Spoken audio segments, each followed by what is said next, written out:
Hello and welcome to the Gold and Silver Club Weekly Commodities Review presented by myself, Phil Carr and Nick Kelsey at the Gold and Silver Club. Today we will be reviewing the latest developments in the commodities market. So we're analysing the week's performance. The live session will be covering a end of week summary for the metals, the energies, agriculture. We'll be looking at the top trades of the week. We'll also be covering live market commentary and technical analysis. We'll look at the week ahead, so the key events looking forward, and of course we're answering any questions that you may have too. Okay, so gold price this week, we've had a very interesting developments just today actually with non-farm payroll, so we'll take a look at that now. Gold has rallied as the US non-farm payroll has missed expectations. The markets are dominated by fundamentals this week. On Thursday, the US dollar surged to a 14-month high, putting downward pressure on the precious metals after the European Central Bank cut interest rates to a record low from 0.15% to 0.05%. At the same time, ECB President Mario Draghi said the central bank will initiate a sizable asset purchasing program. On the news, the euro fell for the first time in 14 months to a 14-month low, driving the US dollar index inversely to a 14-month high, which in return pushed gold prices down to a 3-month low. We'll take a look at gold very shortly. Following Friday's eagerly awaited non-farm payroll report, gold prices received a boost. The US Department of Labor reported non-farm payrolls rose 142k in August, missing market expectations of 230k, whilst the unemployment rate decreased to 6.1% from a previous reading of 6.2%. So looking ahead, today's report will be closely scrutinized by traders because Janet Yellen and the Fed need strong evidence that excess slack in the job market is easing away before they announce plans to end QE at this month's FOMC meeting on the 16th to 17th of September. Elsewhere in the energy markets, oil prices rose on Friday morning. WTI was seen at 0.16% higher to trade near $95 a barrel, whilst Brent crude oil broke above the $102 a barrel level. We'll take a look at that very shortly. And earlier this week, data from the Energy Information Administration showed crude stockpiles in the US fell by 905k barrels during the previous week. Right, so before we go on to the technicals, I'm Phil Carr, professional trader, trainer and speaker. I'm the co-founder and director of the Gold and Silver Club. I specialize in teaching people how to make money from trading the most lucrative financial markets in the world. So gold, silver, oil, natural gas, agricultural commodities. I train thousands of individuals to become independent traders and successfully manage their own investment portfolio, and I'm responsible for the research and development of the Gold and Silver Club trademark strategies that have a proven track record of generating returns for traders. Also a regular contributor to a number of financial publications and speak at numerous trading seminars, webinars and workshops. Joining me in running the Gold and Silver Club is Nick Kelsey, professional trader, investment analyst and speaker. Nick began his career within private wealth management in 2002 before making the transition into proprietary trading. Prior to co-founding the Gold and Silver Club, spent several years coaching professional fund managers and traders internationally for some of the world's top tier hedge funds and investment banks, and through his first-hand relationship with some of the world's most successful traders, discovered the formula, mindset and tools that can really give any individual the definitive edge to trade in any economy. Also regularly writes to a number of global business and financial publications and appears frequently on financial television. Right, so let's take a look at the gold price right now. We're currently trading at 1,267 US dollars an ounce just now. So gold retracing a little bit from the lows earlier on this morning. The top trades of the week this week have been as follows, using the Gold and Silver Club signature trading strategies. First of all, we had a lovely breakout earlier on this week on Brent crude oil. So we had a 210 pip move. The risk on the trade was 70 points. So 700 US dollars for each lot traded for a profit of 210 points, 2,100 US dollars profit for a 3-to-1. We had a lovely breakdown this week on corn. We finally break through a major support zone consolidation, 140-point move. The risk on the trade, 75 points, so $750 for each lot traded for a profit of 140 points, so 1,400 US dollars profit for a 2-to-1.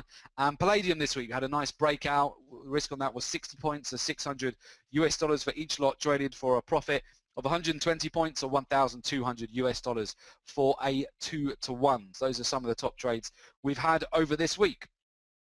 All right, so we'll just move over to the live technical analysis now and take a look how the markets are starting to form after the non-farm payroll. So we'll just take a look and see what the technicals are giving us in the way of setups this afternoon.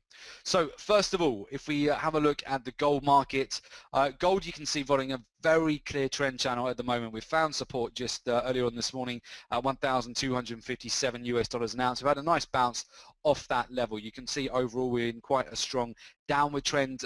More recently, since June here, since the end of June, we've continued to follow this trend channel, and we've bounced off it yet again, the 1257 level. That's going to offer quite a key area of support for the time being. It was the area where we also retraced to just prior to the FOMC, going back to June as well. A breakdown of the 1257 level would cause us to come down and really retest these major support zones around the 1240 level, which recently was tested earlier on in June. So at the moment we are getting a little bit of a lift here. We'll see how gold can close here on the weekly. You can see at the moment the structure of gold very much a very clear downward trending channel here at the moment, so we really will need to see how gold is going to close. But there has been a bit of a sell-off and a bit of a pullback on the US dollar. The index this afternoon on weaker data from the non-farm payroll, and that has definitely given a little bit of a lift here to gold. Also, the energies in firm focus as well. If you take a look at the light sweet crude oil and Brent crude oil market, we've got a very clear downward trending channel at the moment on light sweet crude oil. We had a retest of this level several times this week, couldn't break through the 96 zone, came back and retested the 92.50 zone just on Wednesday. Nice retracement back up to the resistance channel, and we've continued to sell off again. So you can see we've got some weakness here in oil. We're just very simply looking to come down, take out the 93, 91 level, and possibly get another retracement back here again down to the 140 level here for crude oil at the moment, and that's WTI. Now on Brent crude oil, similar situation, also following quite a strong downward trending channel at the moment on the daily here. You can see earlier on this week, on Tuesday, we had a large sell-off. We had incredible dollar strength earlier on this week, breakouts which caused a lot of weakness across the energies, particularly Brent and WTI. You can see we had a full retracement on Wednesday, and today again we're back to more selling pressure within this downward trending channel. If you go out on the historical charts, you'll see that just a little bit more clearly, this downward trend here. So we are expecting pressure over the rest of the afternoon for Brent and WTI here as we go into the close, both looking weak, both broken past yesterday's lows here. So we're looking for further downward pressure. As we move over to other metals, palladium still managing actually to hold on to this very strong trend channel. Palladium has managed to get another retracement, and let me just bring this out to you on daily time frame. So you can see very clearly trend channel that we've got on palladium, which has been in place since March now, and every time we've come up to the upper end of this trend channel to resistance, we've had a sell-off, an opportunity to get in for a sell here, and then a bounce off this trend channel has given us another buy opportunity. It looks like we're going to close again today with a bullish candle, which could give us further upside here for palladium. So palladium looking good. I would say for more upside here, positive. You can see the negative data on the US has had a positive effect on palladium and also gold as well. So we could get a nice move higher here on palladium. Platinum just about holding on to the 1400 level at the moment, so 1,400 US dollars an ounce. You can see is a major support zone for platinum at the moment. So we're either going to get a breakdown of this level as we come into next week if we see gold weakness, or we'll get a breakout to the upside and we get a move and a rotation back up to the resistance channel again here. So platinum really needs to make a decision around this 1400 zone.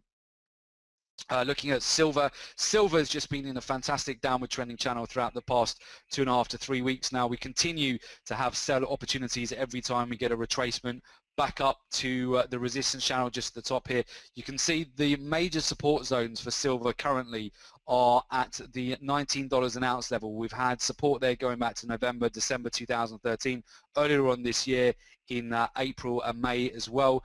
And this could be really the next key zone that we should come down, and potentially either we'll get a bounce off this level and a rotation out of this downward trending channel, or we'll break through and we could really see another a decent breakdown low of about 40 to 50 pips here down to circa the 1860 level, which is where we've previously found support in May and July, May this year and July last year. But overall still looking quite bearish here for silver. If we also take a look at the energies, natural gas is going to be an interesting market today to see whether it breaks down or gets supported. We've got a key trend channel. Again, if you go out onto a historical chart, you'll see this in more detail. We do have a trend channel, which at the moment, natural gas has just had a little bit of a bounce off yesterday. We want to see whether this trend channel will get supported or whether we'll get a breakdown and we'll come down and break below the daily lows here, which are at 3.792.